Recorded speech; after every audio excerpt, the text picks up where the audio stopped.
To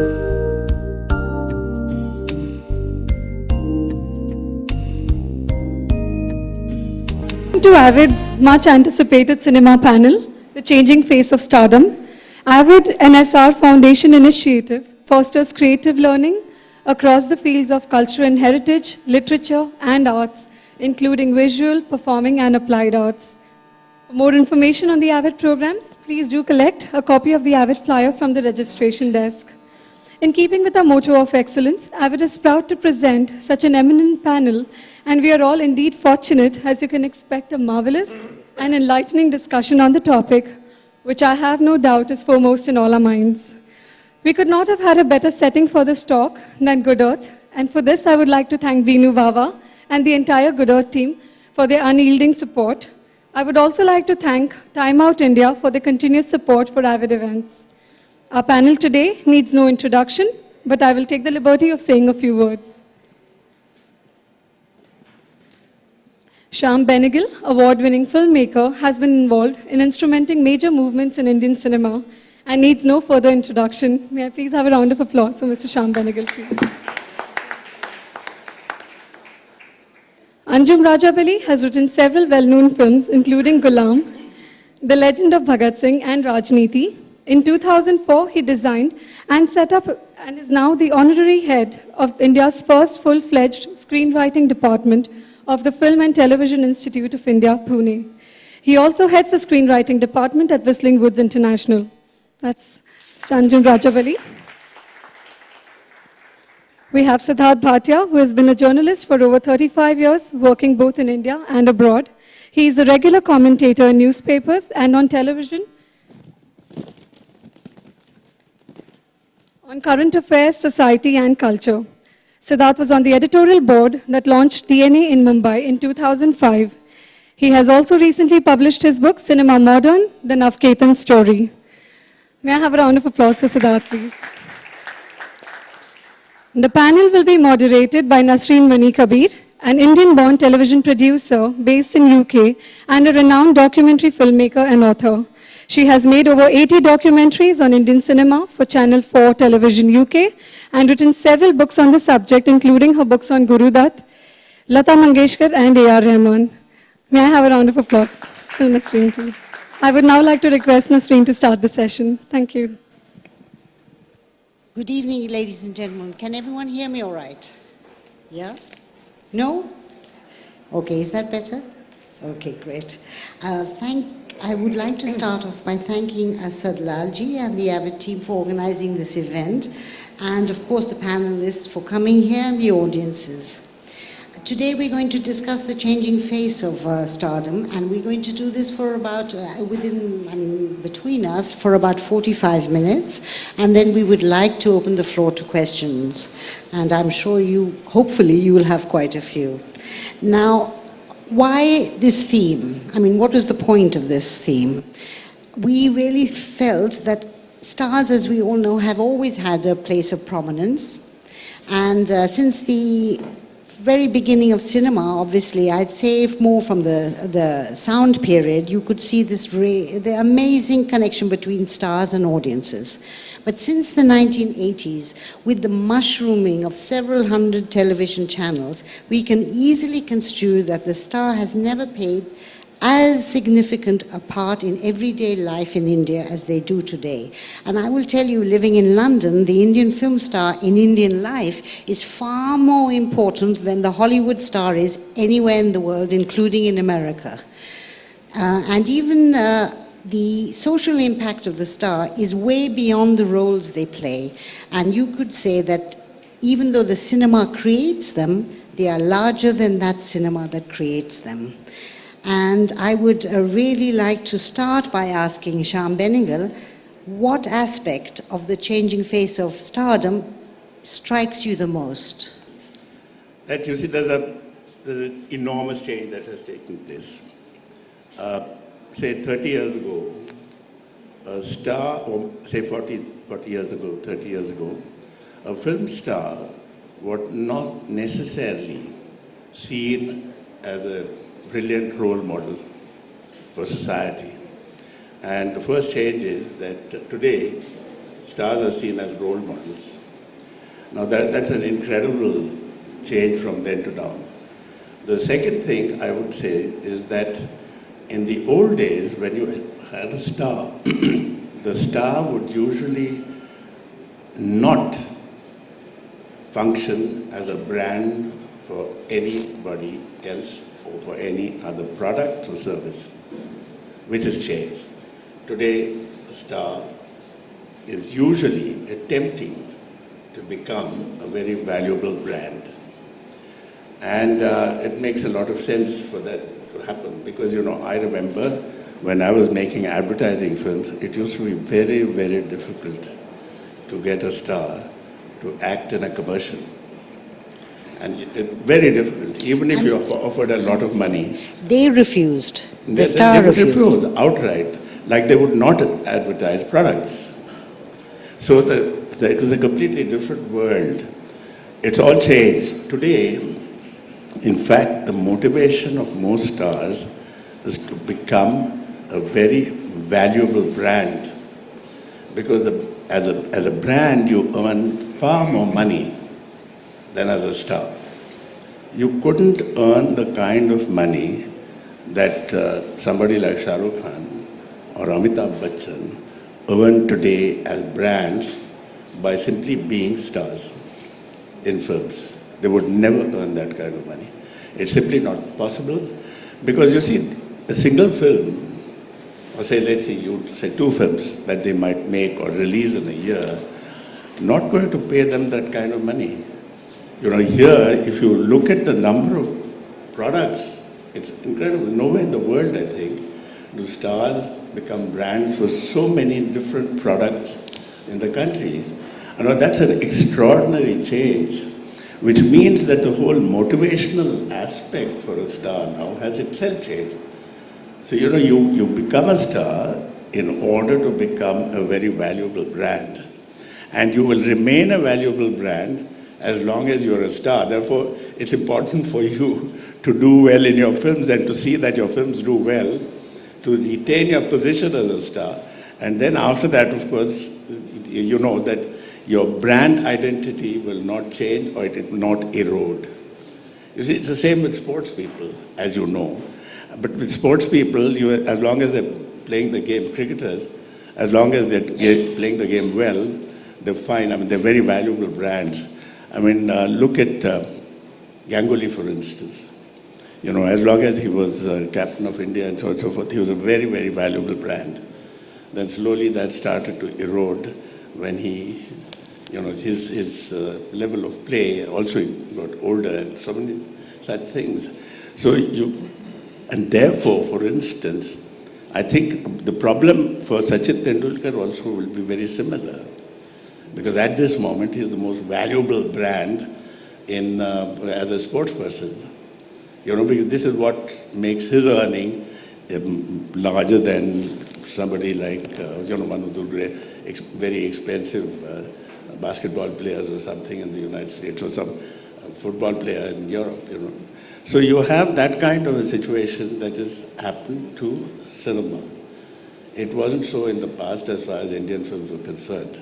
In that sense, they were more innocent, I would think, than today, the stars of today. Yes. I would like to ask both of you to also comment on what Benegal has said, and to also say that does it matter at all that once the star becomes a brand, does it matter at all that his film succeeds, or is that quite irrelevant?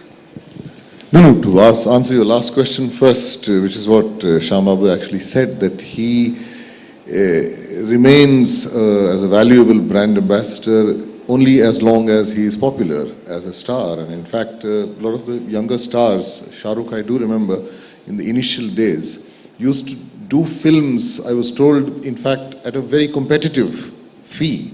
But knowing that his main revenue, the income would come if the film was successful, then he would be able to earn it off endorsements and stuff. But otherwise, I'm saying, see, there are, what Shyam Babu pointed out, one aspect, but the other aspects I feel which we can perhaps at least table.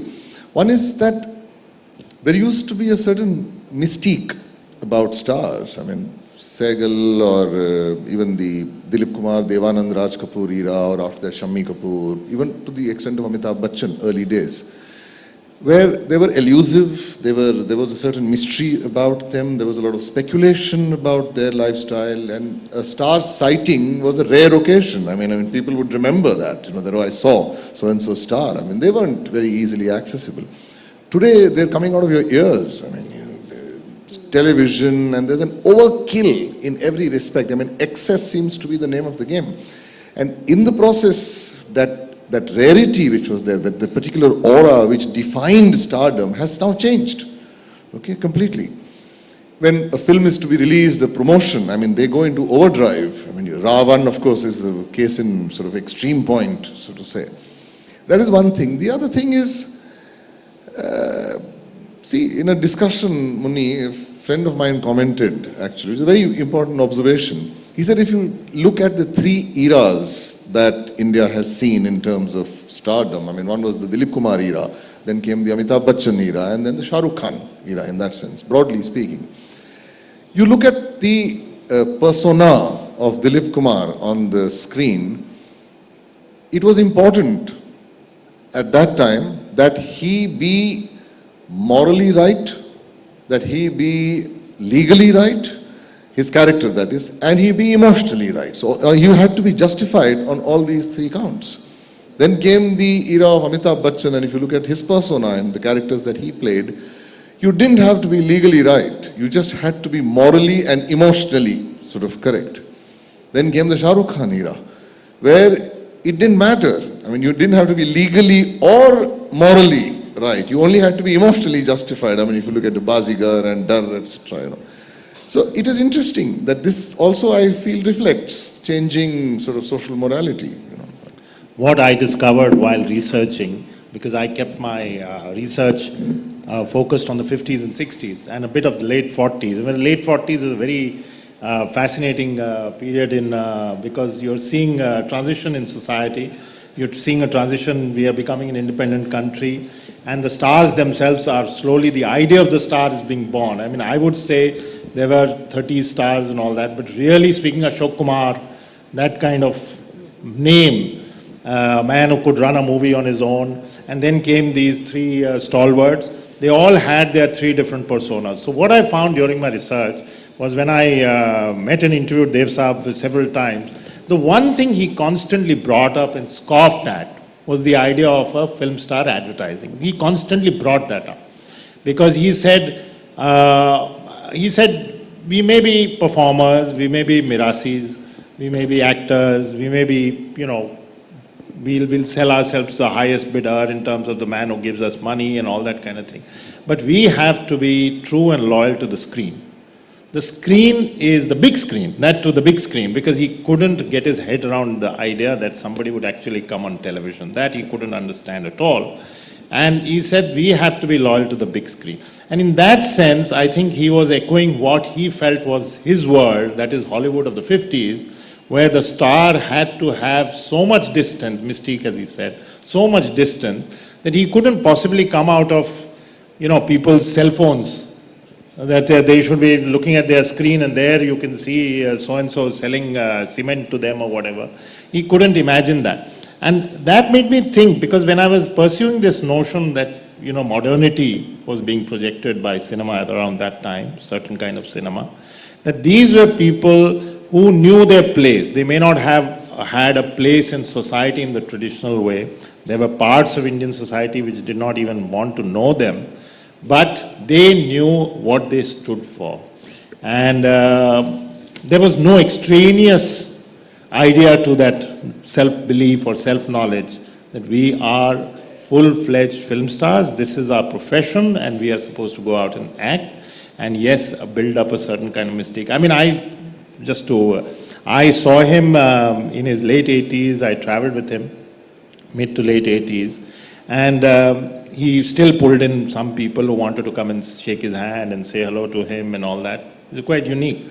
But I could sense that he wanted to engage with them, but that distance, that barrier always came. And this barrier was not set by bodyguards. This barrier was set by his own aura.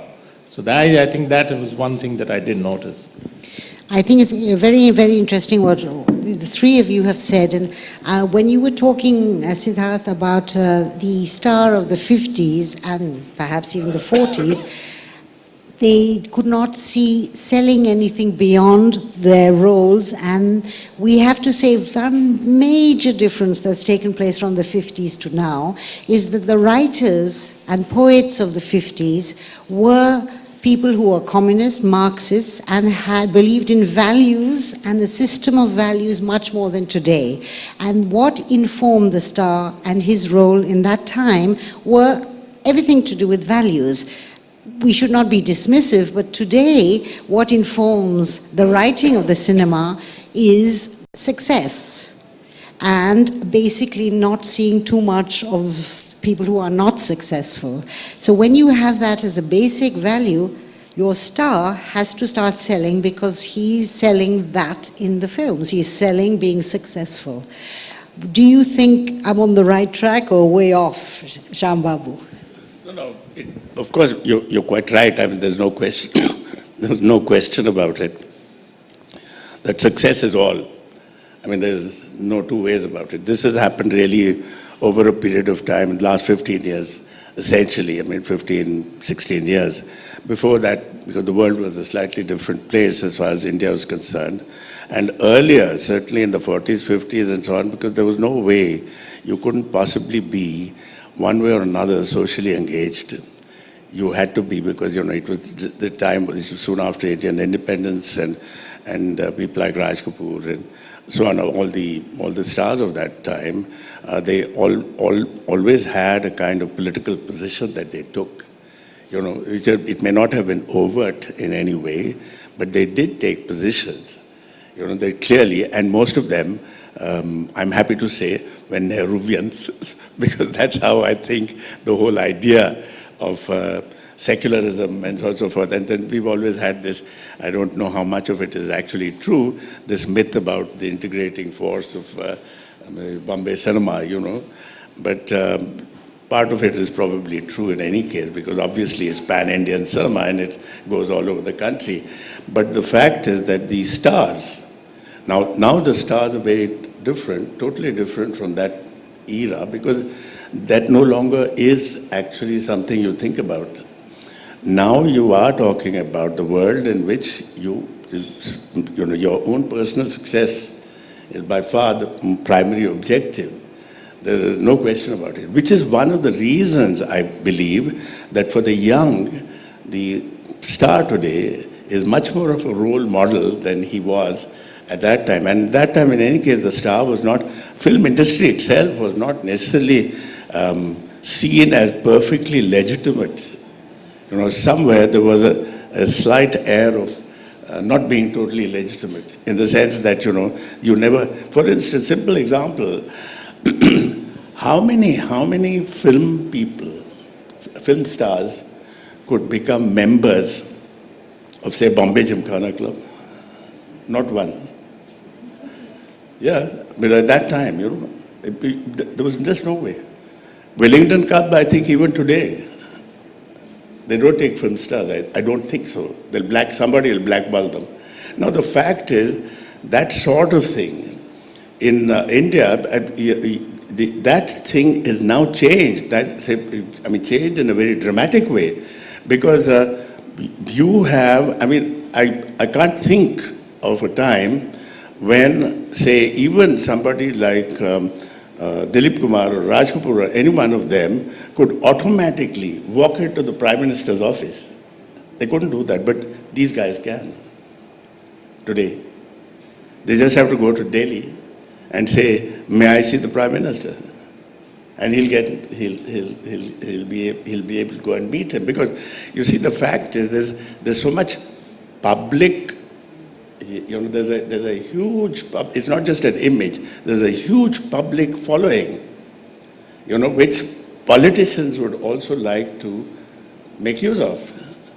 And so you have this, because earlier times, yes, you did have film stars who did participate in elections and things like that, but not to the extent to which today they're paid to do it. they will participate in it, they will also get paid for it. So no, they'll never go to a function without being paid for it. You know, in the old days, this was never the situation. You never had film stars asking for money to go to. I mean, today film stars ask for money even to make an appearance. You know, whether it is whatever the kind of thing, it might, weddings, the big thing for earning, you know, for film stars. Now, this kind of thing is what is new. Because the whole thing of total commodification in the process. You know, at that time, you could always, there was always but today you see, and this whole brand business is to see the film star essentially as a high value commodity. Shyam Babu has made many comments there which are right, and the irony is that when you have the star attending the wedding, you have photographs of the star the next day, and the bride and bridegroom are little puny things in the corner of the picture, which is the whole strange thing. And it's absolutely right what you're saying, it's this power, and not to forget, because today it's very easy to forget, there was a time when Indian cinema, I would say, till the 80s, the end of the 80s, was considered as populist, I mean the commercial cinema, populist junk mostly, and looked down upon, whereas it had a slice of the cultural cake. Now it is the whole cake, unfortunately.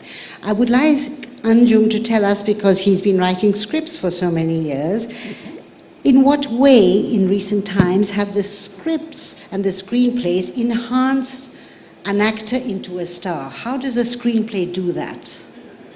See, we have to also now cast a glance at the culture of writing films which we have had in India the last so many decades that cinema has been around. Unlike, say, in the West, where most of the scripts which are actually written, Munni, as you know, are written on spec, as we say, which is on speculation. That means the writer has an idea for a plot, character, story. He puts it together in the form of a screenplay, and then he sets out there to shop it around, either to a director, to studios, to producers, etc. And hopefully, if it gets selected, then it gets made.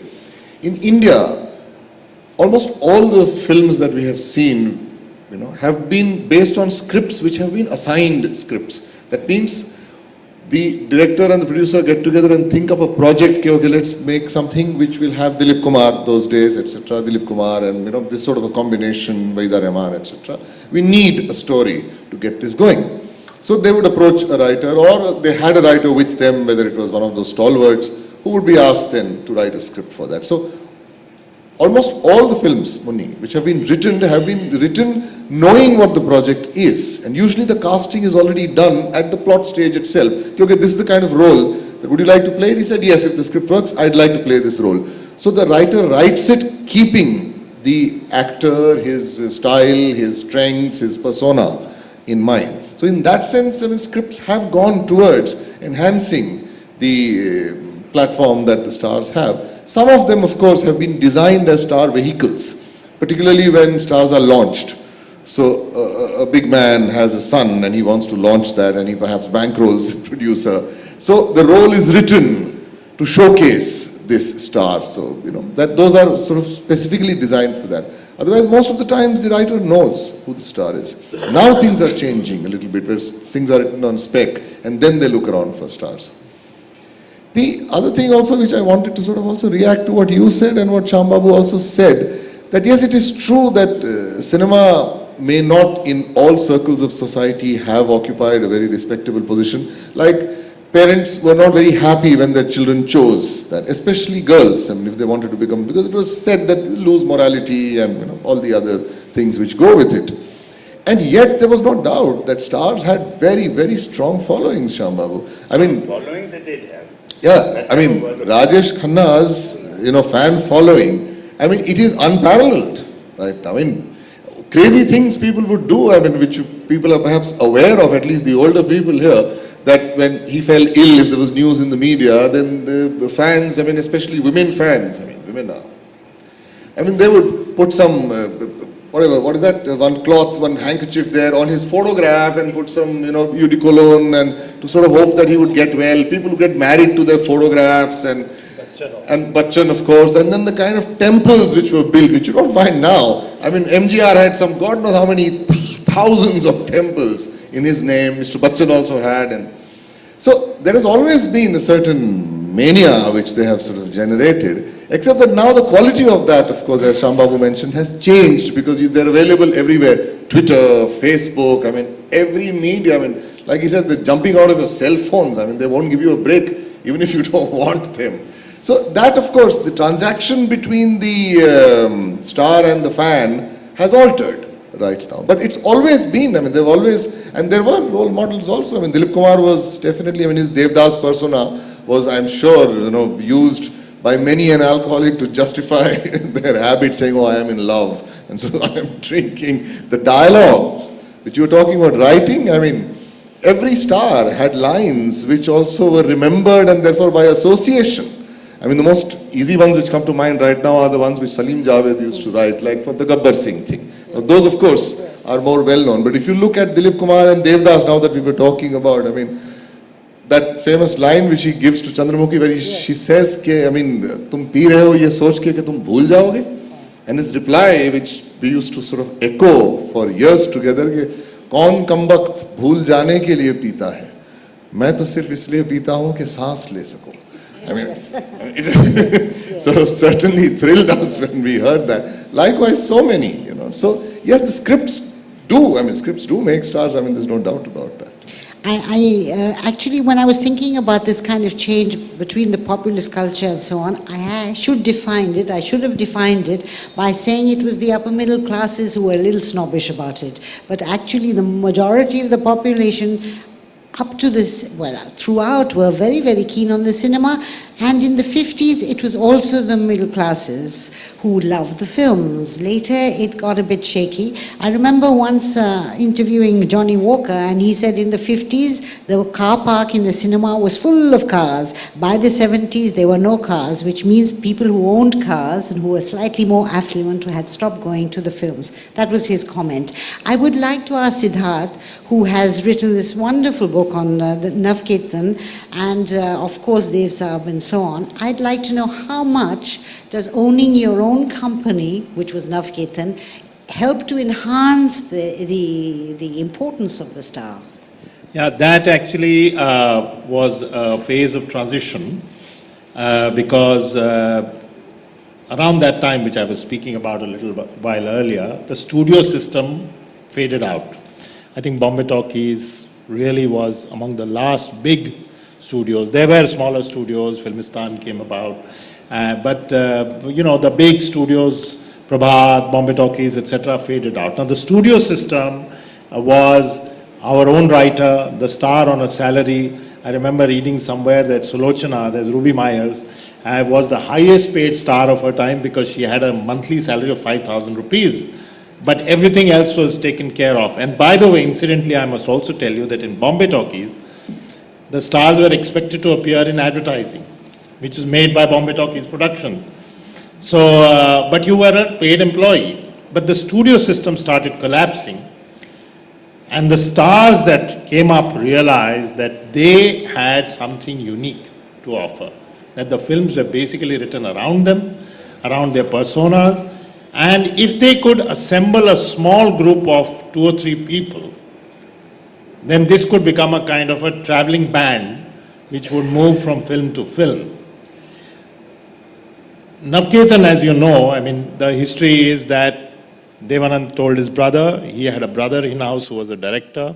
He had friends who was a music director, a songwriter, Sahir Ludhianvi. Guru Dutt was his friend, so they all came together and said, let's do something, and they did it. I personally think even then that most of the scripts, many of the scripts were written by Goldie in the early days. Most of his scripts were written to project the initial persona of Devanand that had begun to emerge after Bazi, and then after Taxi Driver, the down at heel, if I may use a technical word, subaltern, from the underbelly of the city, because those were the noir films that were being made. Come 1960, and immediately there was a switch, because you now have a new middle class growing up, and the country has got out of its post-independence trauma, as it were. So the roles started becoming, not only in his case, but you take Raj Kapoor, for example, and others too, a little more bourgeois, settled professionals. In one case, I remember Dilip Kumar acting in a film where he plays a politician, Devanand, a leader, Devanand acting as an architect in Tere Ghar Ke Samne. So already that was, so these people were very conscious of understanding two things: how society around them was changing, and how the star had to be projected to reflect those changes. And of course, you have the case of Salim Javed, who then come in the 70s, who are constantly negotiating with the political, social kind of environment and writing film. Now, they've always said that they didn't know what they were writing. Javed Saab said we were not really thinking of all that, but I don't totally believe that. So this has been there right from the beginning. And when one sees the nature of where the star stands in society has altered, because India has also altered. Today you have audiences all around the world. They expect their stars to be of a certain kind. As stars have become brands, because success is now the only criteria, you would argue, in this kind of new assertive, nation of ours. So they have altered along with that. But somewhere that link with the star being projected to suit the environment was always there, I feel.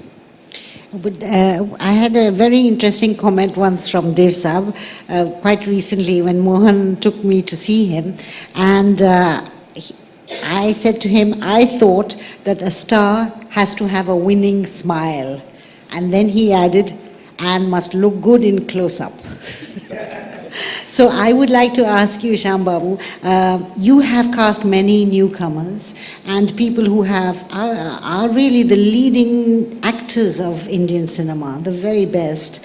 Can you tell me, why is it that some actors don't become stars? Well, that's that's always the big problem. One doesn't really know what it is. We always say there's an X quality to this person that makes him into a star. But actually, when you think of it, you see there's something about how you are seen by the camera itself. Because, some people have a kind of riveting presence the moment they are captured on camera. And then your eyes don't move away. Of course, often what happens is stars are nurtured on the basis of the fact that you write roles for them. And then you have everybody else. You even say, normally, supporting roles. You're supporting the star. So the whole purpose of it for supporting stars, supporting actors, is to support the strength of the star himself in the center. Now that of course is a very obvious thing, but the point is, like, say for instance, what is it that draws people like a magnet to a person and his performance? That's what makes for a star.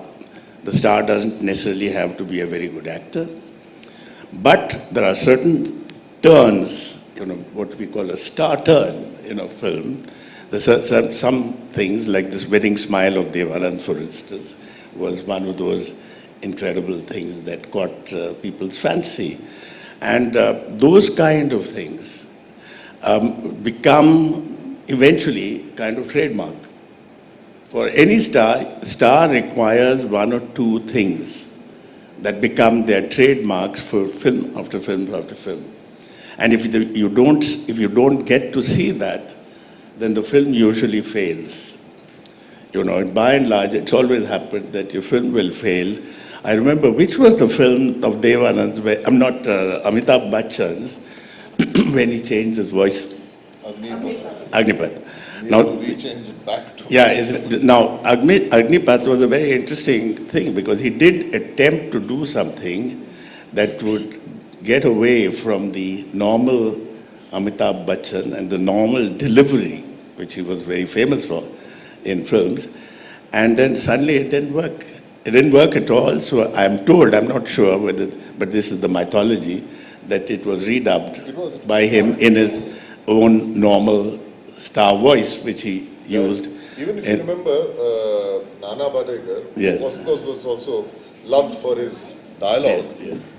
And then, unfortunately, Sanjay Vansali made his first film, Khamoshi, where he is mute. Yes. I mean, apart from the other things that people may have reacted to, they were very upset about this, you know. So you're right in that there has to be a certain, that charisma is also propped up by a certain trademark, mannerisms, actions, some element in their persona, which people relate to with a certain thrill. But to go back to another point that had come up earlier, you see, in the old days, yes, it was. Like if you said, if you're going to take Dilip Kumar in a film, then you would tailor it for him. Because he was known as whatever he was, you know, I mean, he was the Devdas, the quintessential Devdas figure.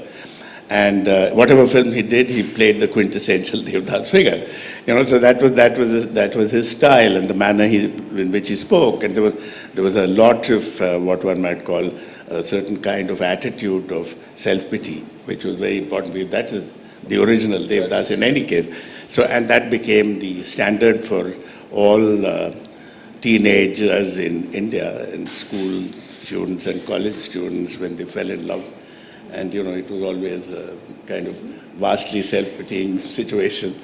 So that is no longer there, thank God, because that has changed as far as the world is concerned. But now you do have stars who are willing to be more flexible in the manner of parts they're willing to do. For instance, I mean, it has to do with the way public acceptance, you know, there was a time when everything was really in black and white. You were either virtuous or you were, you know, you completely, what's the word I'm looking for? The opposite of virtuous. Good or bad. Yeah, good or bad. But now you have some bit of grey that's coming into popular cinema. So you have, for instance, if you, Don 2, for instance, there are, of course, eventually he becomes good, but the fact is that he is actually not a particularly nice person. But this has become acceptable, even in terms of an image for a star. This was never there. Nobody used to write roles like this. Actors wouldn't even accept to do, stars wouldn't accept to do parts like that. But today, they are willing to do parts like this. They're willing to play this kind of, anti-hero, hero kind of part. But of course, we still don't do a completely anti-hero. He eventually has to become some kind of, he will have a heroic dimension at the end of it all. And so that is a big change. And this is something, I think it is largely driven also by the kind of audiences we now have. Because today's audiences are all below 35 years of age. 90% of the cinema audiences are below 35 years of age, and they are driving the kind of stories that are being made in films, and also the kind of heroes they'd like to see for themselves. Can you tell me a little bit, because I'm curious, because an important aspect of this changing face is the dialogue and the dialogue delivery. Obviously, everybody talks about the past, about Dilip Kumar and Mr. Bachchan, and I'd say the big success of Kaun Banega Crorepati is in fact his diction. Mr. Bachchan speaks Hindi, and it's his diction and his presence. What do you feel when you write scripts about how actually these stars can deliver dialogue anymore? Very sore point, Nasreen. There used to be a time when not just the scripts had a certain literary quality about them, because our writers did come also from the literary tradition. You had your Rajendra Singh Bedi, Khwaja Ahmad Abbas, Pandit Mukhram Sharma, Wajahat Mirza, Kamal Amrohi. These people were seeped into literature. They were genuine writers who came in. And the stars also were very particular. I mean, you could learn to speak, as you said, from Mr. Bachchan. I mean, when he speaks his Sanskritized Hindi, or when Dilip Kumar spoke in Urdu, I mean, the diction was so appealing, so charismatic, because it was so correct. Unfortunately, the emphasis on that delivery sort of also went, again, perhaps reflecting the changing nature of the usage of language in society itself, you know, where now English and the Bombaya Hindi became legitimate ways of speaking, and the stars began to reflect that. So it certainly, we took a beating there. Today, you cringe when you listen to the diction of stars, see, and they don't even pay any attention to that. You don't know it because you're not born and brought up that way. Perhaps you were sort of born and brought up in English, and now you have to speak in Hindi. You don't know how to do it. You can train yourself. You can invest in that. They will invest in building their bodies. They will invest in learning, dancing. Fair enough. I mean, if these things do matter, certainly, please go ahead. Okay, sculpt your body as much as you want. But I mean, one can. But it's forgiven by the audience, which itself is not all that literate as it was. So therefore, also those good lines. Nowadays, you don't find memorable one-liners. I mean, rarely. I mean, like if you ask somebody, at the most, a younger person might say that, say in Dilwale Dulhaniya Le Jayenge, Shah Rukh had that line, which is not a very great line, but बड़े-बड़े देशों में ऐसी छोटी-छोटी बातें होते रहती है. Nothing very profound about that, but nevertheless, there was a catchiness to it. And it doesn't last very long. Whereas if you have Mere Paas Maa Hai, I mean, you still remember that. Like the Devdas dialogue which I mentioned, or even other sort of lines, which you do remember, which are associated with them. So I guess there is, in some sense, there has been this unfortunate collusion between stars not being able to deliver dialogue correctly, and writers not being able to write either to that standard. And I'm afraid we've all become hacks, I mean, in that sense. So which has become, there has been a decline in the writing quality, which we do find, you know. Because one of the aspects of this change in the face of stardom is the fact is the voice, as you said, absolutely diction is pretty mediocre, and they have to be dancers before they can actually deliver dialogue. It's interesting when you note, when we always think about Hollywood, I would say Hollywood is exceptional in this, because it is very, very, very clear that the actors have to be trained in their voice. And when you have a particularly important character, you will get an English actor who is cast. Why? If you take even Silence of the Lambs, it's Anthony Hopkins, because you, as the audience, have to hang on to every word he says. He doesn't say much. Because, why the British actor? Because the British actor has usually been trained from the theatre, and diction and projection of the voice, like from here to the end of the theatre, they have to be heard. Unfortunately, the earlier actors, now we can't talk about the 40s, but if you take someone like Prithvi Raj Kapoor, these were all theatre people, so their throw of their voice was extraordinary. Now, I wanted to ask Sidharth, we've said many things about the changing face of stardom. What for you is really something that you could say is positive, so we don't end up feeling that it's all bad? No. I don't think we should head there at all. Just a couple of things. One is that I'm told, and Anjum can clarify this, that most dialogues are written in the Roman script now. So that tells us something, you know, and these people are earning their bread and butter and much more from Hindi cinema. The second thing is, I think we have not mentioned the female stars. Their status is a little different, but I mean, that can be separate, but I think their roles have also kind of changed in the way they have this. And I think that brings me to what I think some of the positive things have been. One is that many of the younger stars today, males and females, are ready to go out on a limb and try what is called in the industry and elsewhere as grey roles, negative roles, etc. To give you an example, I think the top star of the day, like Amir Khan, to do something like Ghajini, which is actually really not it's a bit of an obscene film in some ways, but still, it brings him down, after having done Lagan just before that, from being this virtuous, fighter for rights hero, almost the 60s hero of being the archetypal, reflection of the ideal Hindu man, to doing something, going around killing people for no reason. So the willingness to do that, and there's no redemption.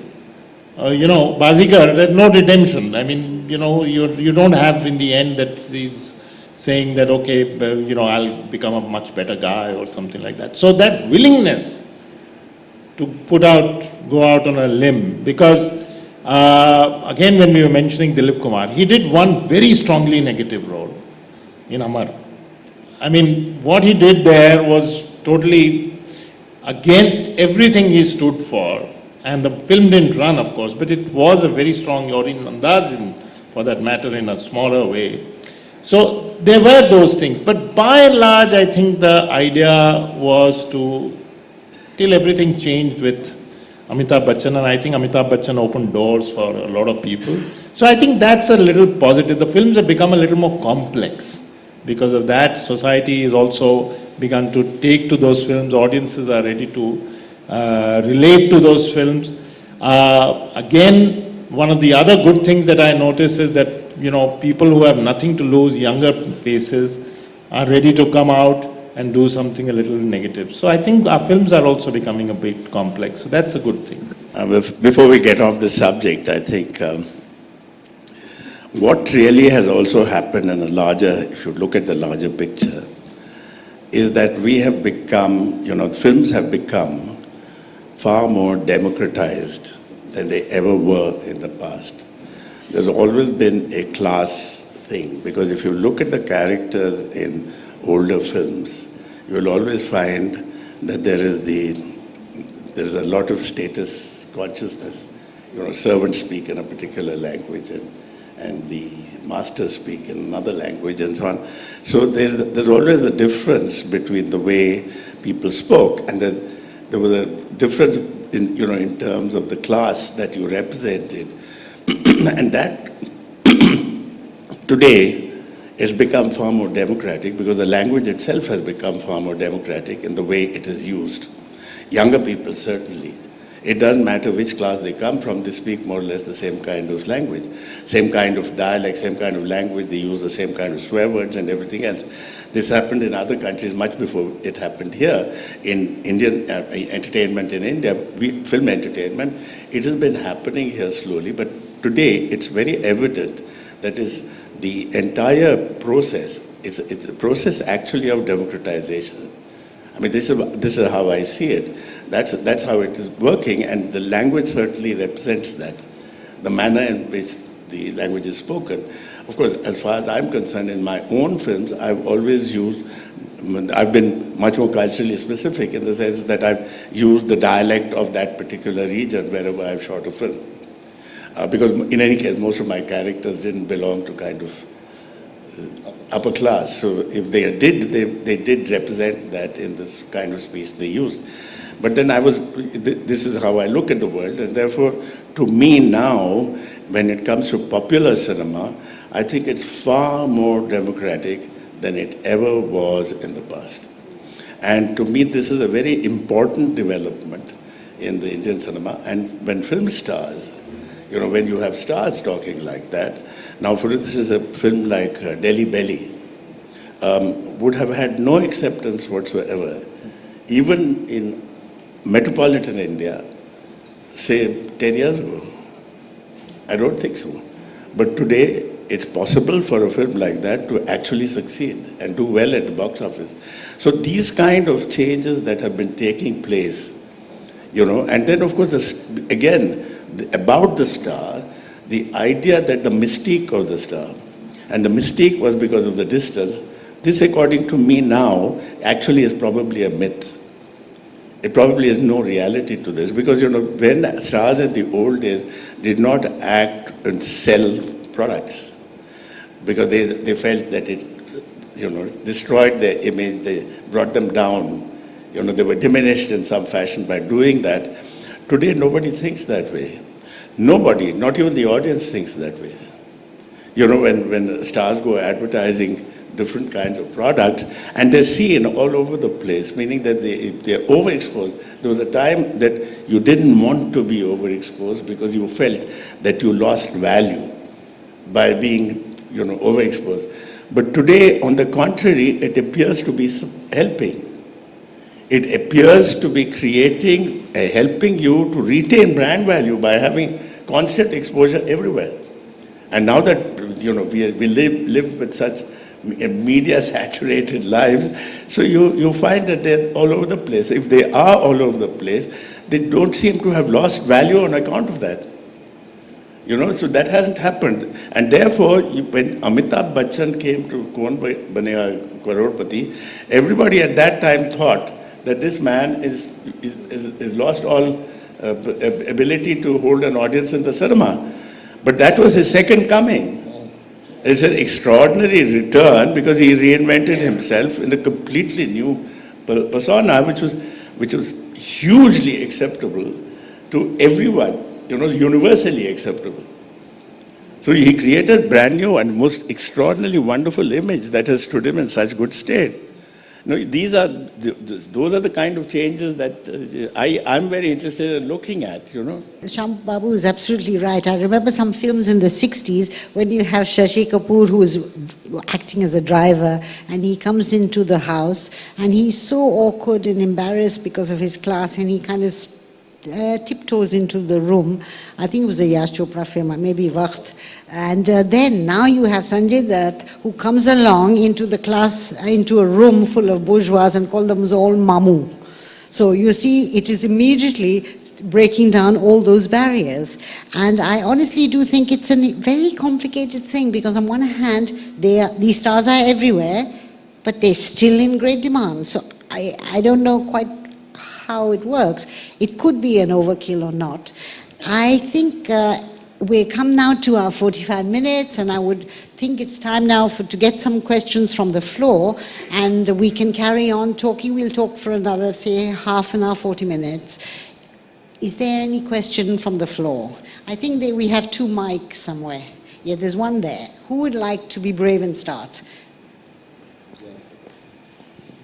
Can you just say your name and then the question, and who you would like to speak to?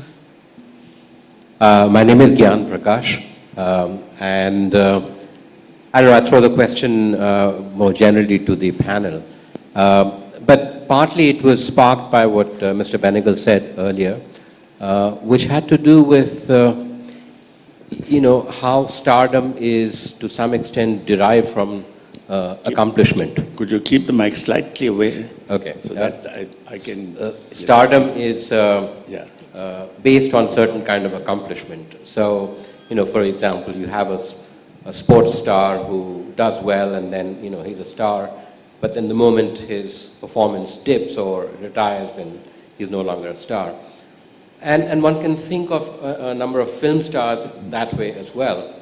But I'm wondering, if one can think of stars from the other side, and by that I mean kind of the machinery that in a way produces stars, and that machinery one finds has changed a great deal in more recent times. And I was thinking, for example, the intense synergy between cinema, television, and Page 3, which was, very, in fact, absent in the 60s. I mean, if you see, you would know this, but, I was, in my research, when I was looking at newspapers in the 50s and 60s, you may have, one odd review here and there and one odd, profile of an actor. But today, the speed at which these things move from the screen to television to Page 3, you get a situation where, I think it might be a situation where you have true stardom, where a star is known merely for being a star. I think the great example of this is in the US, you have this Kim Kardashian show, who has no particular accomplishment, and she is only known for being known. Now, when you get stardom of that kind, it is completely abstract. It is not based on any particular content. And I'm wondering that, whether you would think that, someone I was thinking about Shah Rukh Khan, for example. Of course, his stardom is based on his films and so on. But one could also say he's a TV star, not in the sense that he comes in a particular TV thing, but as an ad man, and that is the basis of his stardom. So you want to know about Shah Rukh's stardom? What do the audience feel? No, and so I mean, my sort of a question from that, if I have a question, is that, maybe we are at a stage where you have stardom which is actually not based on any particular accomplishment. Stardom is not based on any particular But accomplishment. it's You feel- entirely produced by machinery. I wouldn't say that entirely. Yes, partially it is true, because you're a star because you're a celebrity. The importance of being a celebrity. Now there are people like that, but by and large, I don't think among the big stars that we have, that is, if I were to talk about the three Khans, for instance, they're not stars because they were celebrities, or they are celebrities, but that there are a lot of others, there are several others who are enjoying star status even without acting in films. There are people, I wouldn't like to name one, there are two or three whose entire claim to fame is because they have been not only on page 3, but generally be seen in the media everywhere, whether television, anywhere. And at the best, probably the main accomplishment has been to function as an item person, in a film. And even that is now a kind of, you have a star value in being an item person. Now this is absolutely new, because this never happened in the past. So the media has created this whole celebrity as perhaps a star manqué, not a real star, but a kind of star manqué, This is, I suppose, because of the entire saturation of the media that we have today. Wherever you might look, say for instance, you just have to, many of them just remain on YouTube, for instance, but are also seen as stars. So it's a very interesting phenomenon that it's actually developing. It's not entirely there at the moment, but still. One question first from, yes, and then we'll go to Fahad and then Rinki. I just want to say one thing. I know where Gyan is heading with this, but I'll just give you a small little bit of background, stepping away from the film industry. When I began the newspaper business all those years ago, two things never appeared on the front page. One was cinema, and the other was the corporate sector. The corporate sector had its own space towards the end of the paper, 1 or 2 pages, and they were business papers. The film industry, on the other hand, never made it to the paper. I mean, I can't ever imagine a story about a film star unless their home had been burgled that would make it to a mainstream newspaper. Now, all that began to change somewhere in the 90s, I would say, when suddenly this whole confluence, page 3 is I sometimes wonder whether it's a symptom or the cause, but certainly page 3, the whole idea of page 3 emerged. The idea that you could build up names and faces which stood by themselves in a vacuum. And of course, the actors, of course, had accomplishment. And these people then started. So now, today, it's almost a certainty that any day or 5 times a week, on the front page, somewhere on the top, somewhere here, somewhere there, inside there will be some reference to some film. Often, it is also a reference to a star or a film that is about to be released. So there is some kind of fake controversy created or something like that. But the thing is that the outlet in the so-called, and again I think that fits in with what Shyam Babu said about the respectability factor, has completely vanished. And therefore, the other thing is that the media, the saturated media that we're talking about, is desperately looking for new stars all the time. I mean, stars stretching the phrase a bit. I'm not talking about the big film stars, but they're desperately looking for new names. So, notoriety also gives you a chance to get your name in the papers and presumably have your own YouTube channel eventually. Yes. Now, next question's coming from Fahad, and then we have Ricky. Where's the microphone, please? Fahad, can you just... Fahad, it's Fahad.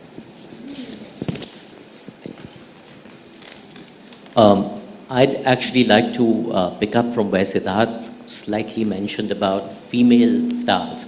I'm a little intrigued that we haven't talked a little more about that, given that, and the analogy that Anjum made of 3 eras of cinema, the 3 stars that are emblematic of that, whether there was initially the Sati Savitri of Indian cinema, which then became the slutty Savitri of Indian cinema, as evidenced by the wives and then the Zinat Amans, Parveen Babis of the world that were the modern Indian girls. And now, of course, the Savitri has disappeared and, you're left with what it is. And so whether you see that, and I'd be very interested to hear a little more from the 3 of you about that.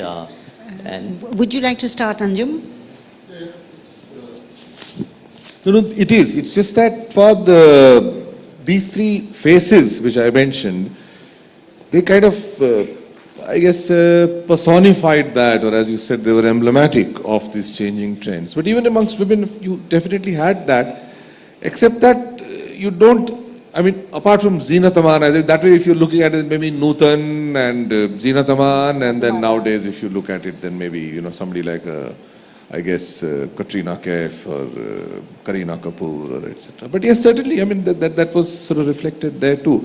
Unfortunately, and I'm glad you pointed that out, that whenever we think of stars, we immediately think of male stars, because that's how the popular cinema also treats them, that's how the media treats them, and I guess fans also, even commerce. Very difficult to sell a film only with a female star. Very rarely. You have a dirty picture and No One Killed Jessica, etc. But few and far in between. Otherwise, usually it's a male star which sort of drives that. Hence my reference to that. But yes, it sort of reflects even in the personification of the female characters. If I can just add one little point what you were saying, the question really is that in the older days, the actress used to come from another discipline, quite often from dance. Now, some of the actresses, I don't know if they've decided whether they want to be in fashion or whether they want to be an actress. Their worlds collide. The fashion world, they're like clothes horses more than they are developing acting. I think Rinki wanted to ask. I wanted to ask about the same thing. Why exclude the female stars? I think that's where the real change lies. Not just the imaging or, the kind of portraits, but also, a whole lot of other invisible things. It's the women who have changed over the years on the screen, and it would be lovely to hear something from all of you, some Sidharth, comments would you about like to how start? the roles are written for women, what are the changes, what are the considerations. It would be lovely to hear that. Actually, I think the person who can address this the best is Shyam Babu, but I'll take a small shot at it. Is that quite often, I think this perception has some validity, is that the female lead was as a foil, stroke prop, stroke, we've got somebody sitting here who's taken only female leads and, strong female leads and made movies out of them. Shyam Babu, of course, has done that, but they were usually props or foils. Now, you've had strong female characters, strong female actresses who have then taken a role which was weak and done something with it. Vaida Rahman, of course, the role was very, very strong, but what she did with Guide, she took it to another level. It was a woman who not only rejected a marriage, but also rejected her boyfriend after that, because she found him she found him wanting. So there have been few and far between. But unfortunately, from where I'm sitting, I can, as an audience member also, I feel that the female has always been a bit of a prop. Yeah, I think Anjum can tell me whether I'm right or wrong, but I think even Dirty Pictures and Jessicas of today are, really speaking, exceptions. And, the other films in which there are these 3 or 4 clothes horses, walking slowly towards the camera in slow motion is the rule. See, there also, if you see Rinki, there are phases that we went through, and those phases I think were defined also by the kind of filmmakers which existed. Like Bimal Da's time, Bimal Da, Mehboob Khan, Gurudat, these people were much more, let's say, emancipated in that sense. And there was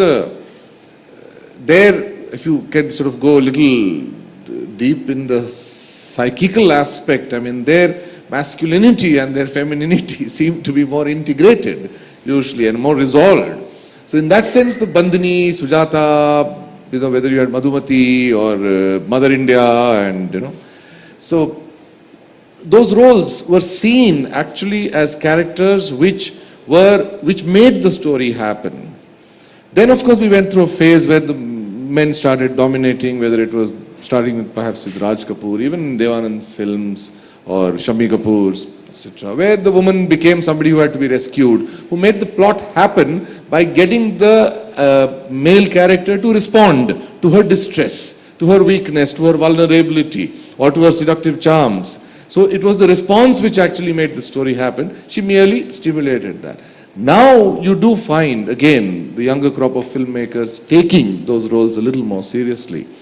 Commercially, you still can't sell a film with a woman's face. I mean, very, very exceptionally does it happen, and that also at a small sort of level. But otherwise, there are writers, directors who again seem to be integrating the women characters into their stories, and thereby them playing a role which is more integral to the plot, rather than merely, as Sidharth said, as a foil. I think that there's nobody who has done, since the 70s, the kind of roles of women, like in Ankur, Bhumika and so on, that you have. Obviously, it seemed to come quite naturally to you. I don't think it even occurred to you that they were radical roles. Can you tell us what was your thinking at the time? Well, let me first answer that part. I'll get back to this. You see, the fact that routinely popular cinema, for almost from its very beginning, really, you've had women's roles, women as victims. Victims, and they react, they don't act. They don't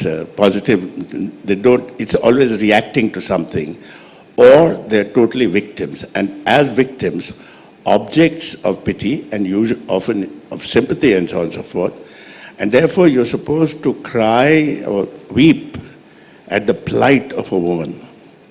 Either that kind of positioning, or then you would have a woman who's suddenly, mother, and the object of great reverence even, and certainly of devotion and all that sort of thing. Now those kind of characters, our films abound in those in the past. But it's only recently, when I say recently, I mean certainly when I started making films, I felt that it was very important. After all, this world consists 50% of men and 50% of women. Why should women only be reactive and only victims? Surely they have other possibilities. They can make their own profile. They create their own profiles. And there are many. One of the main reasons, of course, in my case, I think, was to have seen within my own environment where I was living, the fact that women made so much of a difference, and also the challenges that a woman had to constantly face in our society, and the fact that nobody ever thought that these were very important challenges that a woman had to meet. Men, the problems, I mean, the kind of challenges that men were faced were not half as complex and complicated as that women faced. So that started to fascinate me, and it was largely because of that. I think most of my films have been like that, and one of the major problems, particularly in the kind of problems I've had in getting finance for films, has been because they say, oh, you make women-centered films, you know, and they don't do well at the box office. So you have to change the focus, you know. And you also have male stars never wanting to be in a film where you have the female who will challenge the star for the spotlight. So, you know, you have to play a supporting, a subservient part, because you have to make the male star shine. Now, that's a completely, I mean, that is in any case in the popular film, this is the nature normally of the positioning. But the fact is that it is now, even in popular renditions, things are changing. And the last one, I think, like Dirty Picture, for instance, was changed the whole balance of this. You know, it's quite extraordinary. That film that's totally centered on this girl had become such a huge, incredible hit. You know, whether it's a flash in the pan, I don't know. But the fact is, it means automatically there is a kind of acceptance. You know, even if it be, some people have said, well, it's softcore porn and all that sort of stuff. But actually, you know, it's much more than that. A woman sort of, you know, woman is not supposed to be a sexual person. If she is, she's seen to be rejected by the audience. Now, that kind of thing, you know, so all those kind of attitudes, social attitudes, get challenged. You know, when you have strong women or women who refuse to be victims, you know, who are willing to put their lives on line and what they believe in their own personal choices that they make and so on and so forth. So I think that is slowly changing, because we are actually becoming, eventually, whatever we see around us, women are becoming much more, getting positions of greater confidence, you know, than they ever had. And their unwillingness to accept purely subservient roles, even in life. And that is bound to reflect itself in the cinema, you know. Hi, I'm Vivek. You know, I am quite enamored about the entire, you know, power of star brands these days. And even a guy like Vinay Pathak is now a brand. I mean, something which wouldn't have happened 20 years, 25 years back. But on the flip side, we have an actor, an Indian actor called Rajinikanth, who hasn't done any ads, hasn't done any shows, doesn't give interviews, but he probably is the biggest star in India. So how do you explain that dichotomy? Yes, does Anjum want to answer, or Sidharth? Just one question. I do think, one little point is, I think there is a major difference the way the stars are regarded in the South. If they want to be godlike, they don't sell things. No, but ma'am, just to add, I mean, if you look at all other stars, you know, you look at Chiranjeevi, Mahesh Babu, you look at every other... They don't. They all advertise now. They in ads? Yeah. I see. Rajinikanth doesn't. Okay, Rajinikanth but MGR mustn't have either. Yeah. Would you like to answer? You know, Rajinikanth is a phenomenon. Okay, it's very difficult to decodify his the charisma which he commands. Okay, there's some sort of loyalty which acquired some extraordinary momentum. Okay, and became phenomenal that way. So it isn't, I mean, it just goes to show that you don't need to do all these things if you really are confident of your appeal to your fans and to your, I suppose, loyalty to the image which you built for yourself, which is what he has consistently displayed and gotten away with it. I mean, at this age, I mean, he has no problem going out in the public, for example, with that bald head. I mean, he looks like a peon. I mean, sorry, I mean, I don't mean any disrespect at all, you know that. What I mean is that he looks very nondescript. You won't glance at him again, and yet when the camera is turned on and he comes on the screen with his wig, etc., you can't take your eyes off him. So it just goes to show that quintessentially, in fact, today, you're glad you point this out, that the real star quality is to be found in the Rajnikant example, really, that how much of your persona can exude such tremendous charisma that you don't need to do any of these antics or gimmicks or oversell or nothing, and you still can get away with it. That is a star. You're right. I mean, he is the star. And no great talent that we're talking about either. I mean, in terms of acting, forgive me again, no disrespect meant. I mean, people like Kamal and others, I mean, Kamal Hassan, etc. There are people who are perhaps better performers, but it doesn't matter. He doesn't overreach either. He doesn't take complex sort of characters. He doesn't talk about deep interior dilemmas. Okay, he doesn't talk about grey personifications. Nothing. The roles are made for him to project his star charisma, and that's it. And he pulls it off at this age. Show me one person in the Hindi screen who can do that. Well, you see, you have, but then Tamil cinema has also had a bit of a tradition. MGR, for instance, whenever he appeared, there was a whole manner in which, in every film, his appearance, it's exactly like what happens with Rajnikant in all his films.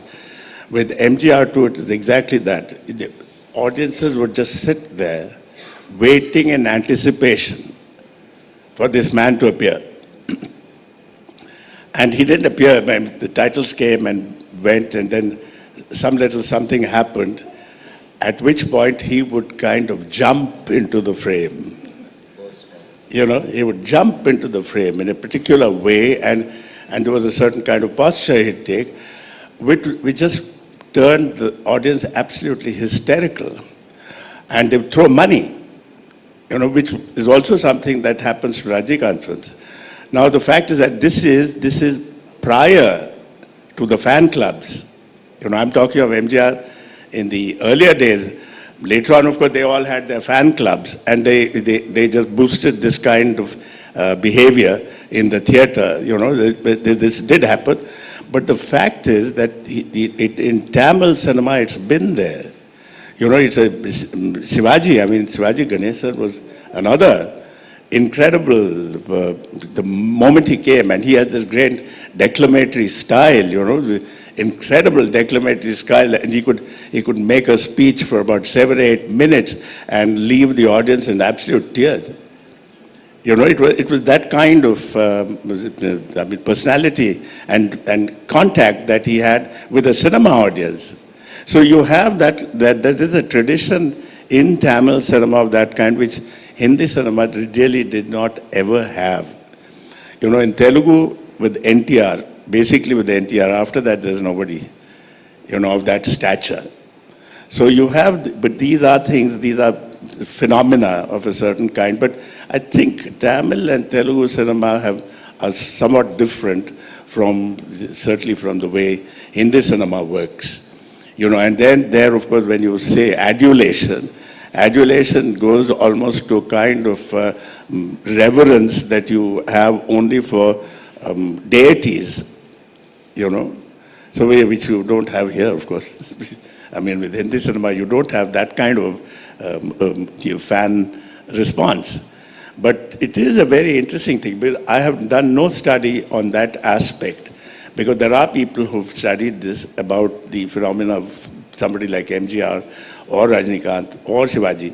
They have done work on this, and I haven't read any of that, I'm afraid. But it is very fascinating to see how that, because you see, they also had a tremendous amount of political power. Because MGR certainly had so much power, but NTR also, in Andhra, similar kind of power. They converted this into a political weapon, you know, to win elections and things like that, and hold on to power. There was, in fact, I think, an American woman called Sarah Dickey who wrote a book about the political power of the South Indian stars, and she examines this. And obviously, with MGR, you have Jayalalitha today, so obviously it's a very interesting area of study. This is the last question from you over there. Yeah. Can you hear me? Gautam here. Actually, that was my question. I was going to ask the panel if there was a qualitative difference between Bombay stardom and Southern stardom. and it's pretty much answered. One observation I'll make is that there seems to be N.T. Ramarao and MGR seem to have become focal points for linguistic pride in both those states. And they've been able to convert their stardom and as Mr. Benegal mentioned, take political power. So my question's been answered basically. Hi, I guess this is a question for Mr. Benegal and Anjum. I think at one point you mentioned, Mr. Benegal, that until about 30 years ago, the sort of upper middle classes kind of looked down a little bit at cinema, but recently it's become very universally popular. And then Anjum, I think you mentioned that but what has happened in recent years is that there's been a kind of dumbing down of the quality of scripts and dialogues and so on. And the two don't sort of seem to marry well, because, you would have thought that if there are more educated people watching films, that they would demand, better scripts. So what is your view on that? Well, I wouldn't like to use the word dumbing down. I would rather use the word democratization. Because in this case, it really is. Because if you say dumbing down, you already set it in a certain kind of class framework. But I personally think, for instance, somebody like Govinda, this kind of what was seen as slum behavior, and he was at one stage a very big hero in the Indian film business. David Dhawan made him into a huge celebrity, a big hero in films. But the funny thing is that Govinda was not only liked by not by the peanut gallery alone, but also by the so-called, middle class, upper middle class audiences. This would never have happened 10 years before his time, when he came into cinema. It's quite incredible, because before that, then there was a very distinct difference in audiences between peoples. There was a whole community of westernized Indian who refused to see a single Indian film, ever. Then you had the others who saw all kinds of films. And this was a phenomenon particularly in metropolitan cities. Because you also had designated cinemas, for instance, which showed only, say, in Bombay, you had Eros, Strand, New Excelsior, Metro, and then one or two others. These only showed English language films. And I think Eros showed, the very first Indian film that Eros showed was largely by accident. And when I say accident, what I mean is that the government of India did not allow we were having a very bad time economically, and this was soon after the war with Pakistan when Bangladesh became an independent state. Foreign exchange very low, all sorts of things, and the American companies operating here, they were prevented from repatriating all their earnings back to the US from their films. So the number of films that were allowed to come into India were drastically reduced, because the largest number came always from Hollywood. So they were drastically reduced, which meant that there was not enough product for many of these theaters in metropolitan cities, which incidentally allowed my first film to run extremely well, because this is how I got my initial audience. Because of that. Yes. Because you see, if it wasn't for that particular thing, and we just didn't have, I could get as much screen space in these cinemas, whether it is in Bombay, whether it is in Calcutta, whether it was in Hyderabad, whether it was in Chennai, Bangalore, anywhere you think of, where you had those theaters that essentially showed Hollywood films, were the ones that had screen time. And the theater owners or the exhibitors didn't want to show Hindi films, because, same, the point you make, they didn't like the hoi polloi to come. They wanted to keep it exclusive. So I made a film that was very different from the kind of films that were being made on a popular level. So they said, let's try this out. It's very different. And they were absolutely surprised when they saw that the well-heeled came to see these films, this particular film. You see, so this was a very interesting phenomenon.